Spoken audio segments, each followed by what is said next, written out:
아멘. 오늘 소예언서 13번째 그리고 마지막 시간입니다. 기억상실증 그리스도인들에게, 기억상실증에 걸린 그리스도인들에게 라고 하는 제목으로 오늘 말씀 증거하도록 하겠습니다. 자, 오늘 드디어 우리 소예언서 마지막 시간입니다. 한 번 더 시간을 소예언서를 좀 이렇게 전체를 정리하는 시간을 가져볼까라고도 했는데, 오늘 말씀에서 우리가 결론부 지나서 정리가 될 것 같습니다. 그래서 오늘은 마지막 시간으로 말라기 그리고 소예언서를 정리하는 시간으로 오늘 말씀 같이 살펴보도록 하시죠. 자, 바로 들어갑니다. 자, 우리 기본 개요, 기본 정보. 자, 말라기서라고 표현하죠. 말라기, 저자가 누굴까요? 저자는 말라기입니다. 말라기. 이름의 뜻은 나의 사자라고 하는 뜻입니다. 나의 사자. 그러니까 이름의 뜻이 나의 사자이기 때문에 한간에 어떤 분들은 이 말라기가 사람의 이름이 아니라 이 책의 이름이지 않느냐라고 주장하기도 하시는데요. 우리 이제 보편적으로 받으시면 됩니다. 말라기가 저자고 말라기의 이름은 하나님의 사자구나. 그러니까 이 말씀도 뭐가 되겠습니까? 하나님의 입술에서 나온 말씀인 거죠. 하나님의 말씀을 대언했다라고 하는 게 예언의 속성인데, 바로 이 말라기서가 전형적으로 보여주고 있다는 거예요. 그런데 이 말라기에 대해서는 여러분 뭐 성경에 검색해 보시면 일부 이름이 나오긴 합니다만 그러나 이 예언자 말라기에 대해서는 정보가 없어요. 뭐 다시 말하면 뭐 가족 정보, 뭐 어디 살았느니, 뭐 몇 년간 어떻게 활동했느니라고 하는 구체적 정보는 따르지 않습니다. 단지 우리는 마지막 때에 하나님께 붙잡혔던 예언자구나, BC 430년 어간에 사역했던 인물이구나 라고 하는 정도를 우리가 알고 계시면 되겠습니다. 자, 그럼 기록연대. 자, 말라기에서는 기록연대가 추정할 수 있는 단서가 안 나와요. 그러니까 예를 들면 다른 성경들에게서는 뭐 어디 왕 몇 년 뭐 때에 이런 이야기들이 나왔잖아요. 그래서 이 사람이 요때 활동을 했구나. 심지어 그가 활동한 지역도 나왔단 말이죠. 그래서 뭐 아모스는 북이스라엘 뭐 이러면서 우리가 했는데, 말라기는 연대기를 특정할 수 있는 자료들이 많이 없어요. 그런데 이 내용을 보니까, 내적인 증거라 그러죠. 이 내용을 보니까 성전이 이미 재건되어져 있는 상황을 전제하는 듯한 표현들이 등장해요. 예를 들면 1장 7절 같은 본문이에요. 이거는 앞에 없어요. 이따가 보긴 할 건데, 여러분 성경책을 한번 보실래요? 1장 7절에 보세요. 여러분 성경책의 1장 7절을 보면 거기 어떻게 되어 있습니까? 시작. 너희가 더러운 떡을 나의 제단에 드리고도, 여기까지만. 나의 어디에 드린다고요? 제단에 드린다는 거예요. 이 말은 뭡니까? 제단이 구성되어져 있다라는 거예요. 남유다가 586년에 남유다가 멸망할 때에는 성전만이 아니라 성전의 모든 제단까지 기초만 남아있는 상태였던 거예요. 거의 대부분의 성전이 소실되고 무너진 상태인데, 말씀해 보니까 어때요? 또다시 제단이 있네. 그러니까 성전이 재건된 이후의 기록이라는 게 우리가 눈치를 챌 수 있겠던 거죠. 성전이 516년에 BC 516년에 지어졌단 말이죠. 그런데 이때가 수룹바벨과 에스라가 활동하던 시대예요. 520년에 성전 짓기 시작해서 4년 만에 완공했으니까 516년에 성전 지어졌잖아요. 그런데 이 말라기의 예언들을 잘 보니까, 읽어 오셨어요 혹시? 읽어 오셨나요? 말라기 4장짜리 짧은 성경인데, 우리 어제 우리 정상 집사님께서 말라기 강해 설교를 이번 주에 되도록 들으셨다고, 지금 여러분 그렇게 하셔야 돼요. 예.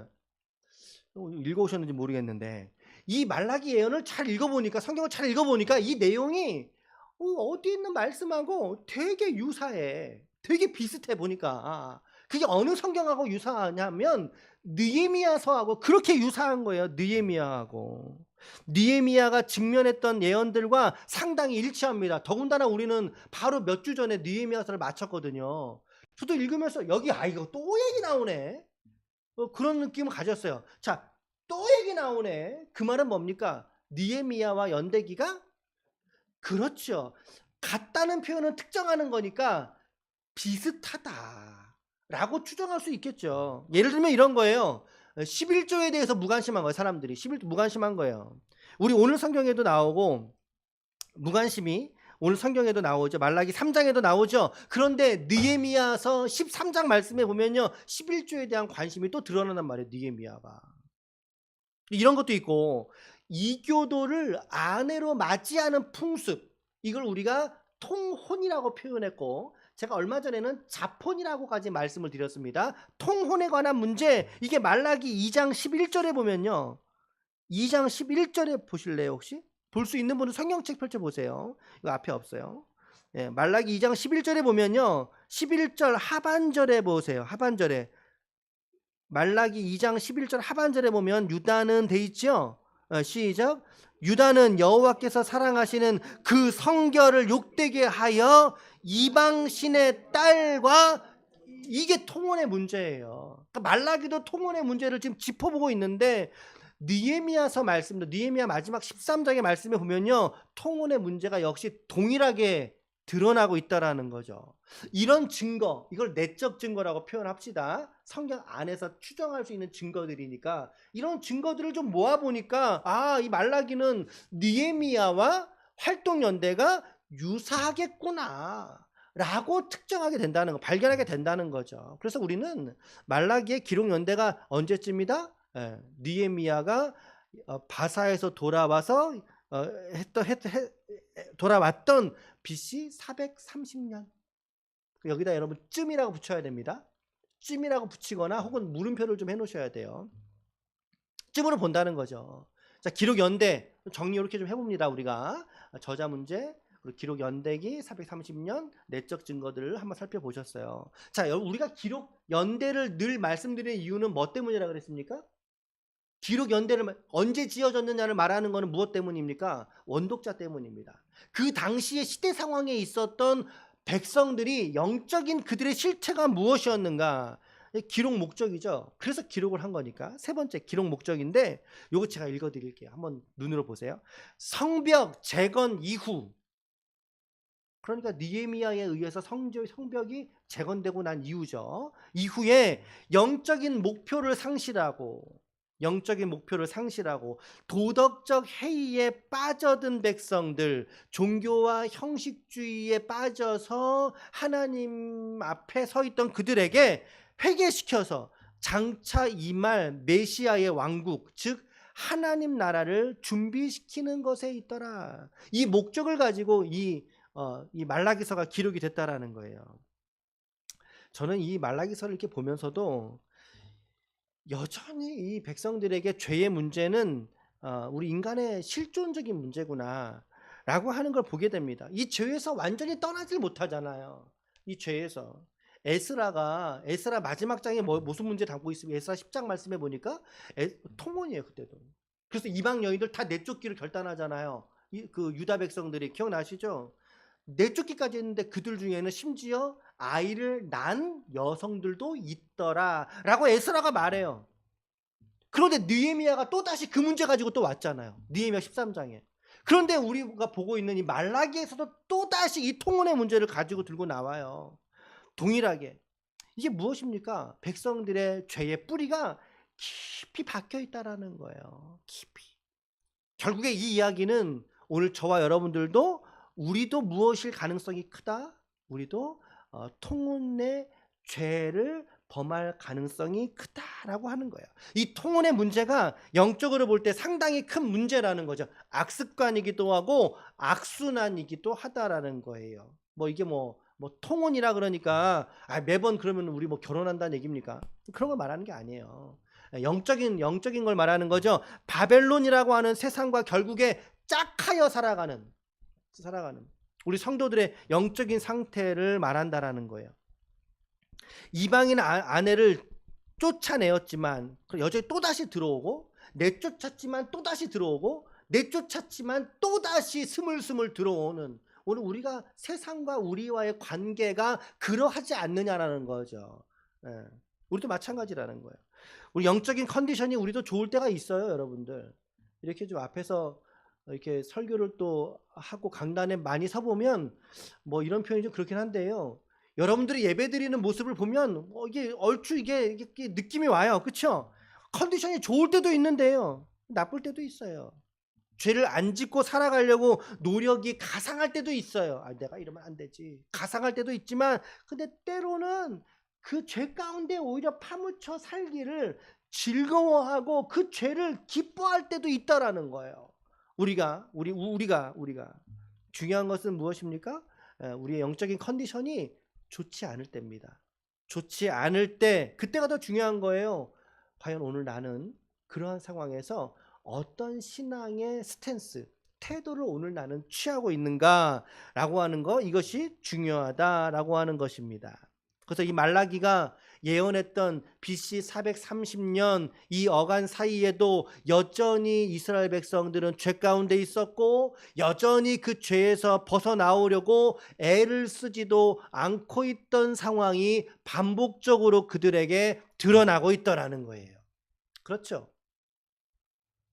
이런 이들에게 하나님이 오늘 말라기를 통해서 하신 말씀이 오늘 본문의 이야기가 되겠다. 맥락이 되겠다. 이렇게 여러분들 보시면 될 것 같습니다. 자, 그럼 이제 본문 구조인데 본문이 이제 넉 장짜리입니다. 넉 장짜리에 아주 짧은 성경인데요. 이 넉 장인데 세 덩이로 좀 나눠볼 수 있겠습니다. 세 덩이로. 첫 번째는 민족의 특권입니다. 민족의 특권 1장 1절에서 5절까지입니다. 혹시 여러분 성경책에 보니까 1장 2절 위에 소제목에 어떻게 되어 있습니까? 그래, 맞아요. 이스라엘을 사랑하시다. 이게 이 민족에게는 뭐라고요? 특권이라는 거예요. 자, 그런데 6절 위에는 바로 뭐라고 되어 있어요? 소제목이. 그래, 맞아요. 하나님의 특권도 주어졌지만 더불어 그 백성이 뭐였다는 거예요? 민족의 타락상이 보여진다는 거죠. 이게 오늘 말라기가 하고 싶었던 본론의 얘기인 거예요. 너희가 이런 죄인이야. 이런 죄가 오늘 너희들 가운데 여전히 남아있어. 라고 하는 걸 고발하는 거죠. 민족의 타락. 자, 그리고는 언약의 약속입니다. 언약의 약속 3장 16절로 해서 3장 16절.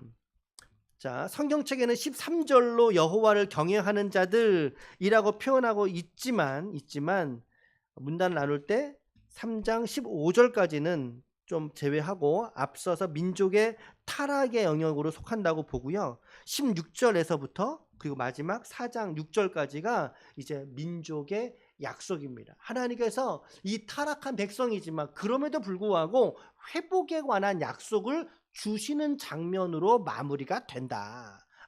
그러니까 이 말라기 넉 장짜리는 이 민족에 대해서 하나님의 특권, 사랑하신 민족. 그러나 그럼에도 그들은 죄를 지은 민족. 그러나 죄를 지었음에도 불구하고 하나님이 그들에게 회복의 약속을 주시는 내용으로 마무리된다는 거예요. 자, 그래서 이거를 우리가 특권, 타락, 약속이라고 하는 세 주제가 말라기의 중요한 주제가 되겠다. 자, 우리가 한 구조에서 1부, 2부, 3부도 그럴까? 하나의 메시지씩을 우리가 오늘 좀 도출하는 방식으로 말씀을 드리고 메시지를 그리고 이제 12권 성경을 쫙 한번 정리하고 오늘 마치도록 하겠습니다. 자, 오늘 첫 번째입니다. 민족의 특권이었단 말이죠. 첫 번째 메시지는 이겁니다. 시작.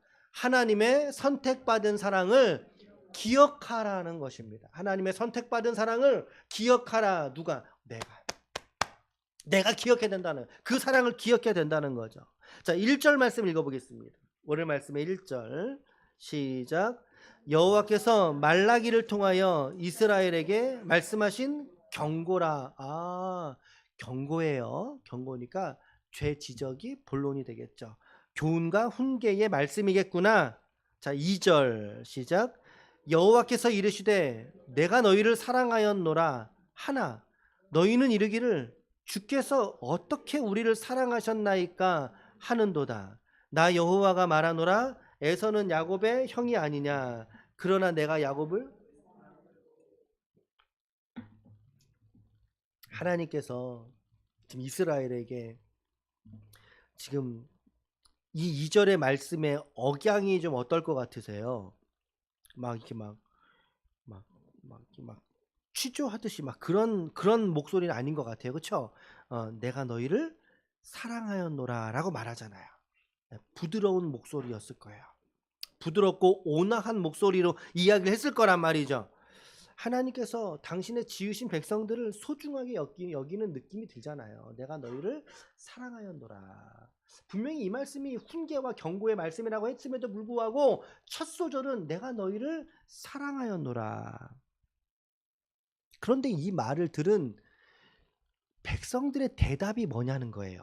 백성들의 대답 뭐라고 지금 대꾸하고 있어요? 질문은 대답 다이알로그니까 이게 대화니까 내가 너를 사랑했어. 그랬더니 백성들이 대뜸 그 말을 듣는 백성들이 하는 말이 뭐예요? 주께서 우리를 어떻게 사랑하셨나이까?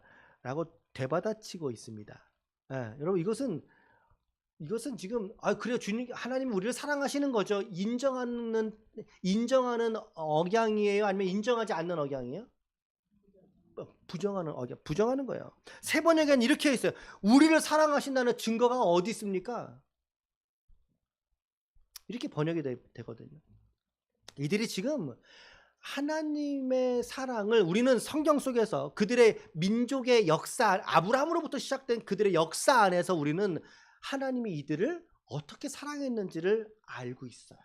그렇죠? 우리는 알고 있어요. 그들이 사랑을 받았음에도 불구하고 그 사랑의 진정성, 하나님의 사랑의 진정성, 그 진실한 하나님의 마음을 마치 휴지 조각으로 산산이 찢어 발겨버리듯이 정말 그러한 이들의 모습이 보여지지 않습니까? 저는 이 말씀 읽으면서 오늘 설교 제목이 떠오른 거예요. 이거 기억상실증 걸렸다. 그렇게 하나님이 그들을 사랑하셨음에도 불구하고 어떻게 우리를 사랑하셨다고 그러십니까? 기억상실증에 걸린 유대인들. 동일하게 오늘 우리에게도 적용할 수 있는 거예요. 기억상실증에 내가 걸려있는 건 아닌가. 마치 치매에 걸린 아내에게 남편이 말하는 거죠. 여보, 내가 당신을 사랑하오. 그랬더니 치매에 걸린 그 아내가 당신 누구시죠? 만약에 여러분 우리의 말년에 그런 일들이 있으면 우리 어떨까요? 마음이. 그 남편의 사랑한다고 말한 남편의 마음이 어떻게 될까요?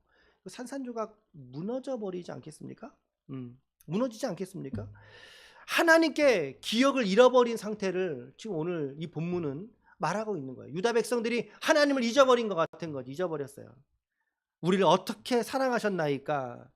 라고 물었더니 나 여호와가 말하노라. 에서는 야곱의 형이 아니냐? 그러나 내가 야곱을 사랑하였고. 하나님은 에서를 미워하고 야곱을 사랑하셨다라는 말씀이 있어요. 이건 뭐죠? 하나님의 전적인 주권에 대한 표현입니다. 주권에 대한 표현. 3절 말씀 읽어볼까요? 3절 시작. 에서는 미워하였으며 그의 산들을 황폐하게 하였고 그의 산업을 광야의 이리들에게 넘겨버렸다라고 말씀하고 있어요. 백성들이 언제 우리를 하나님 사랑하셨습니까? 라고 할 때에 하나님은 그들에게 화내지 않으시고 자비하신 어조로 말씀하신 것 같아요. 야, 너희들 기억 못하겠니? 증거가 이거잖아. 내가 에서는 미워했잖아. 야곱은 내가 사랑한다고 말하지 않았니? 그 말씀을 하나님 그래 증거 이거니까 들어봐봐. 갖다가 그들에게 이해시키려고 하시는 거예요. 하나님께서. 내 사랑의 증거가 이거잖아. 어린아이가 성탄절 때 잔뜩 선물을 받았어요. 잔뜩 선물을 받았어요. 기뻐했겠죠. 옆에 있던 엄마가 물어봅니다. 얘야 이거 누가 줬어? 그랬더니 그 아이가 선물을 손가락을 해면서 말하는 겁니다. 이거는 토이저러스에서 사왔고 이거는 우체부 아저씨가 가져다 주셨어. 그 선물 누가 준 거예요? 일반적인 상황. 그 선물 누가 준 거예요? 또 산타가 준 겁니까? 아빠가 준 거예요. 맞죠? 아빠가 준 거예요. 그런데 아이는 그 선물을 준 아빠는 잊어버렸어요. 잊어버리고 단지 어디서 사왔니? 토이저러스에서 사왔어요. 누가 갖다 줬니? 택배 아저씨가 갖다 줬어요. 선물만 기억을 하고 그 선물을 준 사람을 잊어버린 꼴과 똑같다라는 거예요. 오늘 말씀의 이 상황이 지금 이스라엘이 그런 짝이라는 거죠. 하나님 어떻게 저를 사랑하셨단 말입니까? 우리가 사실은 그런데 이 질문을 이 땅을 우리가 살아가면서 하나님께 사실은 똑같이는 아니더라도 유사하게 하나님께 여러분들은 기도한 적 없으세요? 기도한 적 없으세요? 저 어릴 때 제가 6학년 때 요런 얘기를 몇 번 한 적은 있는데 6학년 때 저희 집이 불이 났었단 말이에요. 불이 났었어요. 우리 집에 불난 게 아니라 옆집 불난 게 넘어와서 이제 우리 집이 타고 있던 상황인 거예요. 그 6학년 때고 그때 이제 저희 아버님이 목회 개척 준비하신다고 막 그러실 때란 말이죠. 저희 집이 81계단이라는 계단 위에 산 동네에 있었는데 그 계단 중턱에 어느 이제 한옥집이 있었어요. 거기 제가 혼자 조용히 들어가서 하늘을 쳐다보면서 제가 한 기도가 이 기도였어요. 하나님 어떻게 이럴 수 있습니까? 하나님 어떻게 우리 아버지가 지금 이러고 하는데 어떻게 우리한테 이럴 수 있습니까? 우리가 하나님 어떻게 저를 사랑하셨습니까? 라고 말하는 이 표현과 이 마음이 오늘 저와 여러분들에게도 우리 인생을 살다 보면 우리에게도 동일하게 드러나는 질문을 가질 때가 있더라는 거예요. 고난이 찾아오고 절망 앞에 섰을 때 하나님이 어떻게 저를 여기까지 인도하셨다라고 말씀할 수 있습니까? 라고 말하는 우리의 모습과 오늘 본문의 모습이 쌤쌤입니다. 서로가 투영이 되고 있어요. 왜 몰랐을까요? 이 백성들은 왜 몰랐을까요? 하나님을 향해서 들으려고 하는 귀를 닫았기 때문입니다. 보려고 하는 눈을 감았기 때문인 것입니다. 그러니까 보여줘도 모르고 들려줘도 모르는 상태가 돼버렸던 거죠. 누가? 이스라엘이. 그리고 누가? 오늘 우리들이 혹시 내가 이러고 있지는 않은지 한번 우리의 믿음의 이 신앙 고백들을 한번 좀 점검해 보셨으면 좋겠어요. C.S. 루이스라고 하는 사람이 있습니다. 그가 고통의 문제라고 하는 책에서 이렇게 말했어요. 하나님의 사랑은 우리가 들을 수 있는 언어로 계속해서 말씀하고 계신다 라고 표현했어요. 하나님이 문제가 아니라는 거죠. 왜? 하나님은 계속 말씀하시기 때문에, 계속 표현하시기 때문에. 문제는 누굽니까? 그거를 못 보고 못 듣는 우리에게 문제가 있는 거예요. 여러분들은 하나님의 사랑이 그저 당연한 것이라고만 생각하십니까? 당연하지. 나 정도면 당연하지. 영적인 침체로 가는 지름길입니다. 하나님을 오해하는 발상이죠. 하나님께서 오늘 나와 그리고 여러분들을 구원하시기 위해서 하나님이 하신 일이 무엇이죠? 창세 전부터 나를 예정하시고 당신의 백성으로 택정하셔서 예수 피로 십자가에서 예수가 죽기까지 그 아들을 십자가로 내모르신 분이 하나님이시지 않습니까? 그 예수 피로 구원받은 게 우리 성도들인데, 그게 오늘 나라고 하는 이 비천한 한 영혼인데, 이런 내가 하나님의 사랑 앞에 하나님 어떻게 하나님의 나를 사랑하셨습니까? 라고 물어보신다면 은혜에서 떠난 거죠. 믿음에서 타락해버린 존재가 되어버린 것입니다. 오늘 예배는 바로 이 하나님의 사랑을 재발견하는 자리가 오늘 저와 여러분들이 드리는 이 예배여야 할 줄로 믿습니다. 하나님이 나를 선택하신 그 하나님의 사랑을 잊지 않으시는 저와 여러분들 되시기를 축복합니다. 그리고 첫 번째 메시지는 선택받은 사랑을 기억하셔야 됩니다. 우리는 하나님의 사랑을 입은 특권자라고 하는 사실을 여러분 잊지 마십시오. 아멘. 첫 번째 메시지가 첫 번째 단락에서, 이제 두 번째 단락은 민족의 타락이었습니다. 1장 6절로 3장 15절까지 민족의 타락, 즉 시작, 하나님을 향한 경외심을 잃은 신앙은 껍데기에 불과하다. 자, 1장 6절 읽어보겠습니다. 시작, 내 이름을 멸시하는 제사장들아, 나 만군의 여호와가 공경하나니, 내가 아버지일진데 나를 공경함이 어디 있느냐? 내가 주인일진데 나를 두려워함이 어디 있느냐? 하나 너희는 이르기를 우리가 어떻게 주의 이름을 멸시하였나이까? 멸시한 적이 없다라고 말하는 거예요. 진짜 기억상실증 걸렸다니까요, 이 사람들이. 말씀을 잘 보세요. 이 말씀 보면 내 이름을 멸시하는 누구라고 말하고 있어요? 이게 정말 읽으면서 아이고, 제사장들은 누구를 말하죠? 제사장들은 지금 시대로 이제 가져온다면 예배 헌신자들을 말하는 겁니다. 네, 우리 목회자들을 말하는 겁니다. 목회자들 말하는 거예요. 제사장들에게 물어요. 너희가 나를 멸시했다. 그들이 또 반문합니다. 우리가 하나님을 언제 멸시했습니까? 하나님이 그 증거를 대는 거예요. 봐봐, 너희가 이러고도 나를 멸시하지 않았다고. 그게 7절이에요. 이제 7절 시작. 너희가 더러운 떡을 나의 제단에 드리고도 말하기를 우리가 어떻게 주를.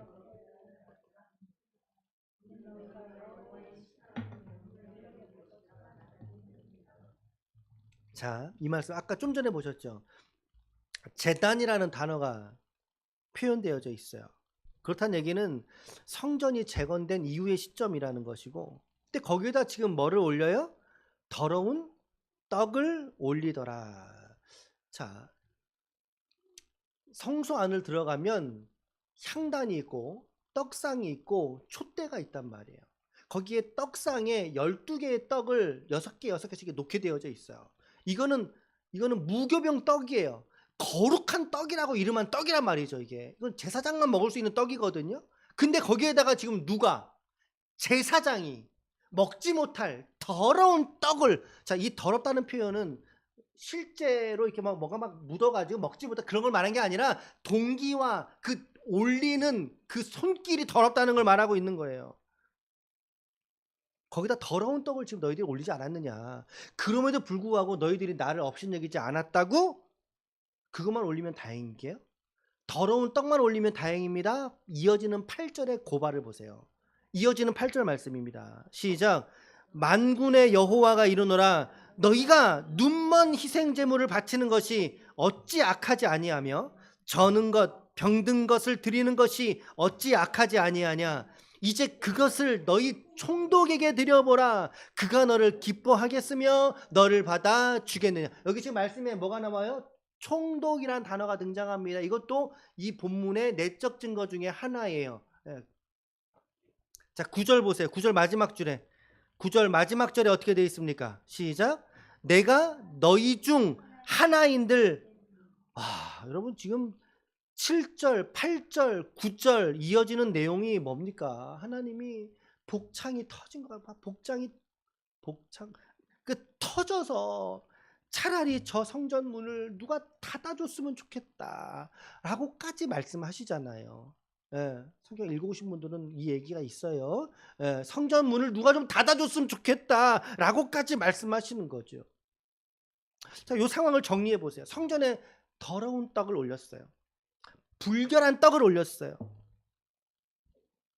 제물을 드리는데 눈먼 거, 저는 거 그거 드리지 못하게 돼 있단 말이에요. 그거 드리지 못하게 돼 있어요. 그래서 예수님이 성전에서 사람 내쫓을 때 그때 사람들은 뭘 팔고 있었어요? 드려지는 제물을 팔고 있었단 말이죠. 왜 제물을 성전에서 팔을까요? 사람들이 자기 먼 지역에서 제물을 건강한 놈을 가지고 오다가 애가 자빠지고 넘어지고 부러지고 까지고 하는 거예요. 동물이. 그럼 그 동물이 부정하기 때문에 드리지 못해요. 차라리 그러면 내가 돈을 가지고 와서 성전에서 좋은 놈을 사다가 드려야지. 처음에는 그렇게 시작되었던 게 변질돼서 하나님의 성전을 장사치의 소굴로 만들었다라고 징계하신 거잖아요. 부정한 힘을 드리지 못하게 돼 있어요.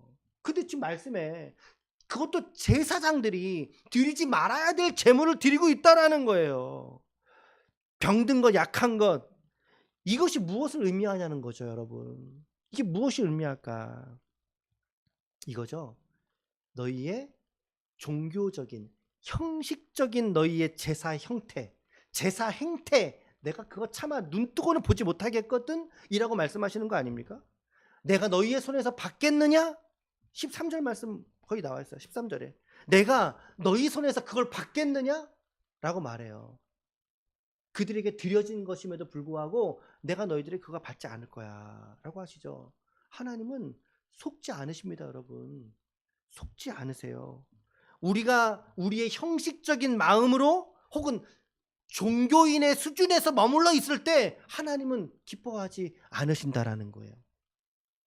제사장들만 문제였느냐? 그렇지 않아요. 총체적 난국이에요. 제사장만이 아니라 백성들도. 유다지요. 2장 10절 보세요. 2장 10절 위에 소제목 뭐라고 되어 있습니까? 유다는 뭐겠어요? 유다 백성을 말하는 거예요. 거짓을 행하는 유다. 그럼 2장 12절 봅시다. 11절 봅시다.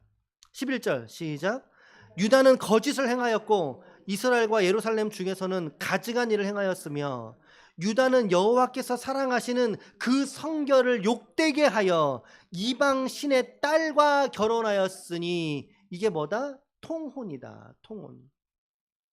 13절 말씀에 13절 한 절 건너뛰어 13절 시작. 너희가 이런 일도 행하나니 곧 눈물과 울음과 탄식으로 여호와의 제단을 가리게 하는도다. 그러므로 여호와께서 다시는 너희의 봉헌물을 돌아보지도 아니하시며 그것을 너희 손에서 기꺼이 받지도 아니하시겠다라고 오늘 말씀하고 계세요.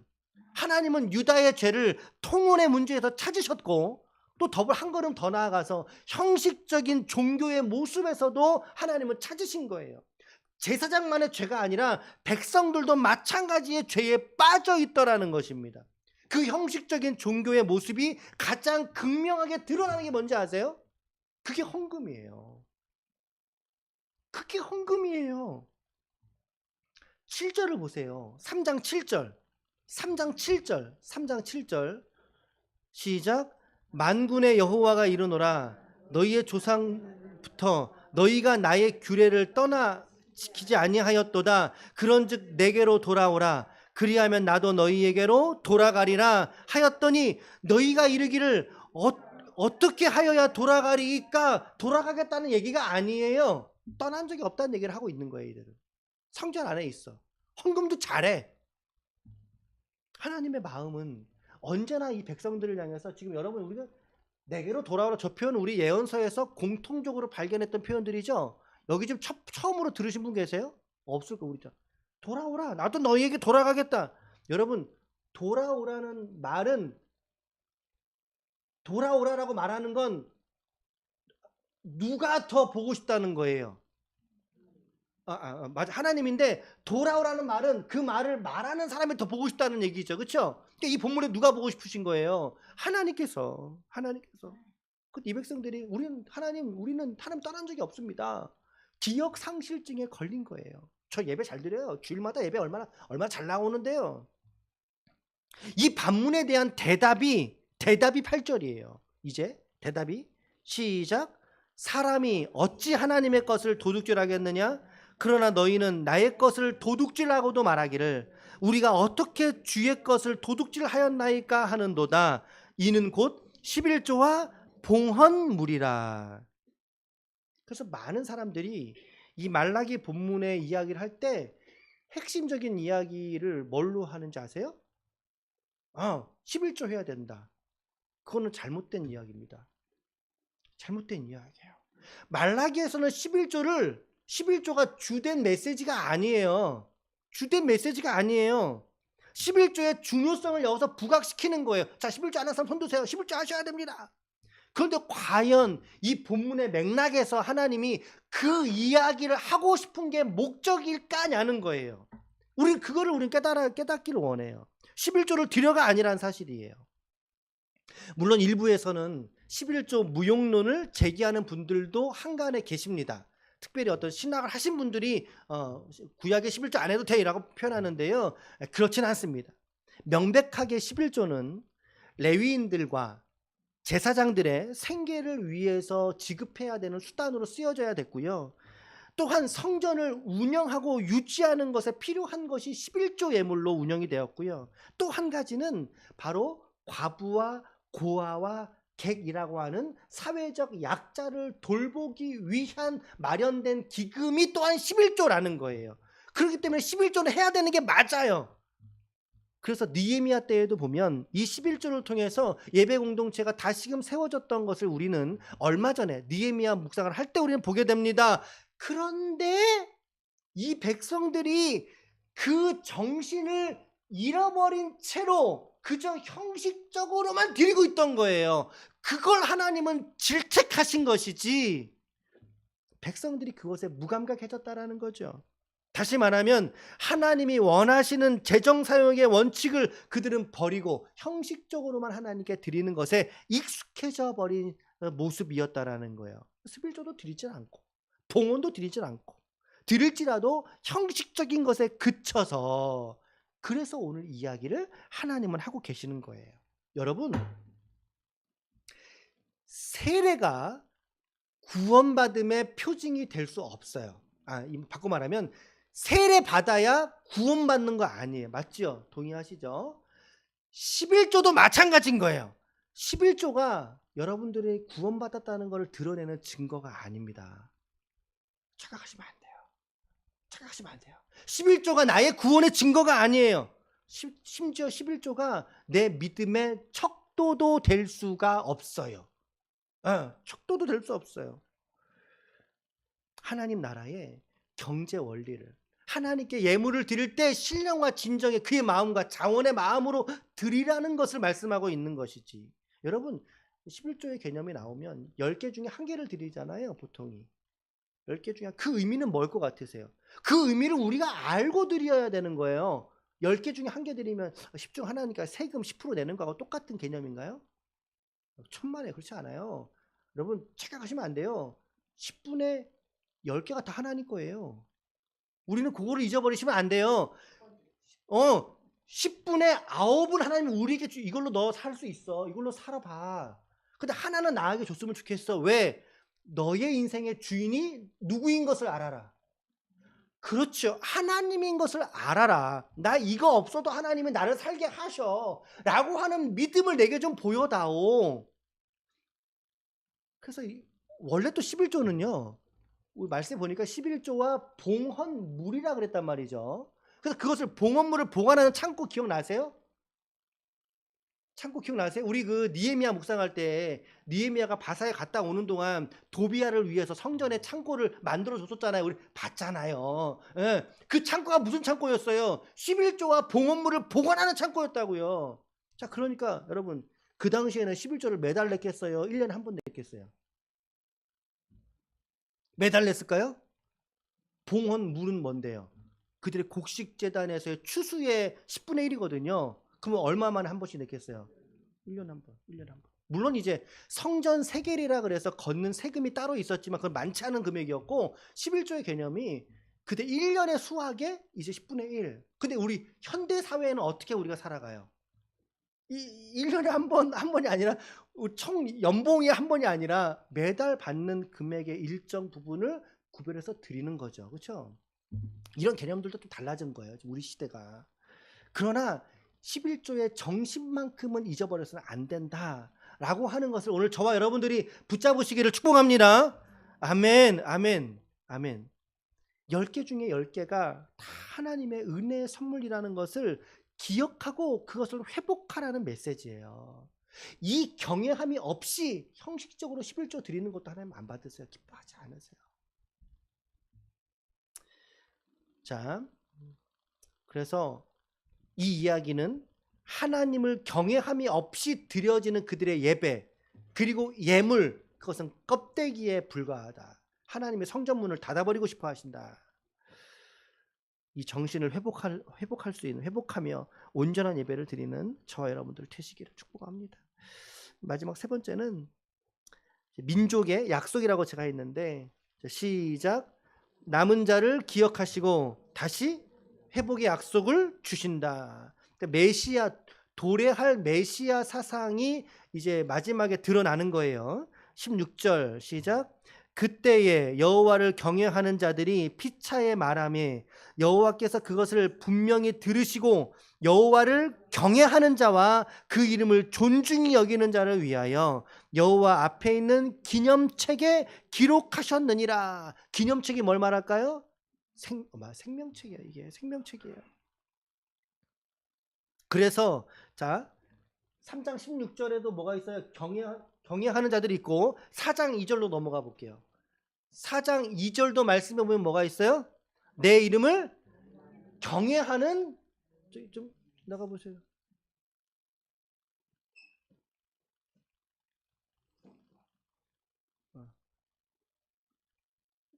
택배가 왔어요. 예배 시간에. 자, 4장 2절에 보니까 뭐가 있어요? 이름을 경외하는 자들에게 외양간에서 나가서 송아지같이 뛰리라. 4장 3절에 보면 남은 자의 승리를 최종으로 예견하시죠. 선포하시죠. 3절 시작. 또 너희가 악인을 밟을 것이니 그들이 정한 날에 너희 발바닥 밑에 재와 같으리라. 만군의 여호와의 말이니라. 저는 이 말씀을 사실은 요한계시록 마지막에 승리의 말씀으로 저 연결시켰어요. 저는 개인적으로는 여기서 뭐 더 설교를 하지 않겠지만, 그래서 말라기는요 예수가 오시는 길을 밝히는 등불 같은 역할을 하게 됩니다. 그래서 엘리야를 보낼 것이라고 되어져 있죠. 거기에 적어 놓으세요. 세례 요한 말하는 거예요. 엘리야가 아니라 세례 요한이에요. 이를 통해서 세례 요한은 누굽니까? 예수의 오실 길을 예비하는 자, 그렇죠? 이걸 준비하시는 하나님의 섭리까지 보게 된다는 것입니다. 하나님은 오늘 당신의 생명책에 저와 여러분들의 이름을 적어서 잊지 않고 계시며, 하나님을 경외하는 것이야말로 우리 시대에 가장 요구되는 신앙 태도라는 것을 오늘 잊지 마시길 바랍니다. 아멘. 자, 이렇게 우리 말라기서 말씀은 마쳤습니다. 첫 번째, 두 번째, 세 번째 메시지까지 해서 말라기를 마쳤고요. 이제 소예언서 12권도 우리가 좀 한 문장씩만 정리하고 맞출 테니까 여러분들이 거기 빛난에다가 얼른 빨리 적어 보셔요. 자, 제가 호세아 그럼 여러분들이 읽으시는 겁니다. 자 우리 자, 호세아.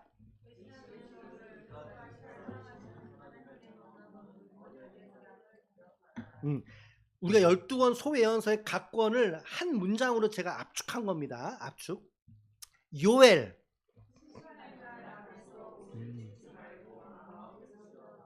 아멘. 아모스.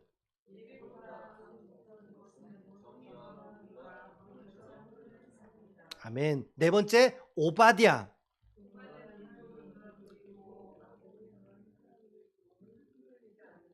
아멘. 다섯 번째 원수에게조차 긍휼을 베푸시는 하나님의 넓은 마음을 배우라. 여섯 번째 미가. 하나님이 원하시는 예배는 정의를 행하며 인자를 사랑하며 겸손히 동행하는 삶이다. 기억나시죠? 정말 이거 기억나셔야 돼요, 여러분. 진짜 기억나셔야 돼요. 자, 일곱 번째 나훔. 폭력을 행하는 제국은 반드시 무너지며 여호와는 억눌린 자의 피난처가 되신다. 여덟 번째 하박국. 이해되지 않는 시대 속에서도 의인은 믿음으로 말미암아 살리라. 아멘. 아홉 번째 스바냐. 여호와의 날에 두려움 속에서도 하나님은 자기 백성을 기쁨으로 노래하신다. 스바냐 3장 17절 기억나시죠? 열 번째 학개 시작. 무너진 성전보다 먼저 무너진 마음에 우선순위를 세워라. 학개서는 우선순위에 관한 책이었어요. 성전 건축하라는 책이 아니라. 그 다음 11번째 스가랴.